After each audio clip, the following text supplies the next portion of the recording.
و این طبیعت زیبای و دلربا و این تالار دلربا و دلکش و برها خیرمندان میگوییم قدمهایتان نور دیدن تاج سر، چون روزانه شما جسم خود را با آن نعمتها با آن ثروتهای نادری این دیار کهن بنیادمان تبابت میکنید.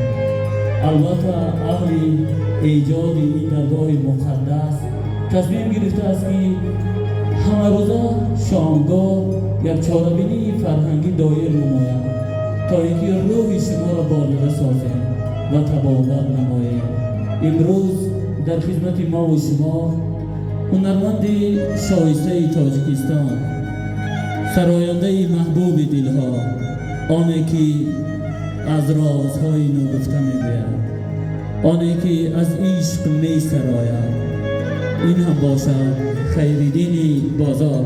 دوستان ارجمند، خرسک‌های شما، خرسک‌های تاجیکانه و صمیمانه شما، بیاید از تحت دل میزنیم خرسک‌های صمیمانه پرمرد و بعدش میگوییم که سرمست بساز بکنی تو انجمن را، خوش بلبل خوشخوان تو زیبا چمن را.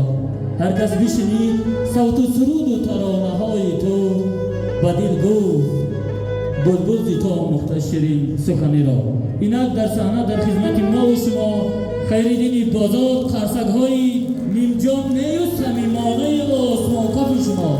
مرحبا، استراحت خوب با شما. سلامت باشید برادر شده. السلام علیکم مهمانان، یار و دوستان، تمام مردمی که در اینجا استراحت میکنن، به همه شما سربلندی بازماندیم. خدا نگهبان ما و شما.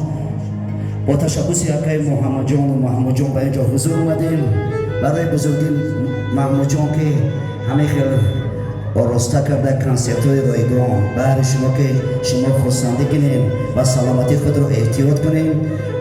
ما در خدمت شما موافق طلبی که در اینجا می‌نگریم. مادر جانا آمدیم، اپا جانا، خواهر جانا. سرود اول در بس مادر، سرود این برای برادرانی که در روسیه ما را با نوار تماشا میکنن، سرود دیگر با نام غریبی بعد برقص بازی. ما در خدمت شما سرودای ما پایانداز شما. خوش آمدید، نور دیدن تاج سر، ای بندگان خدا.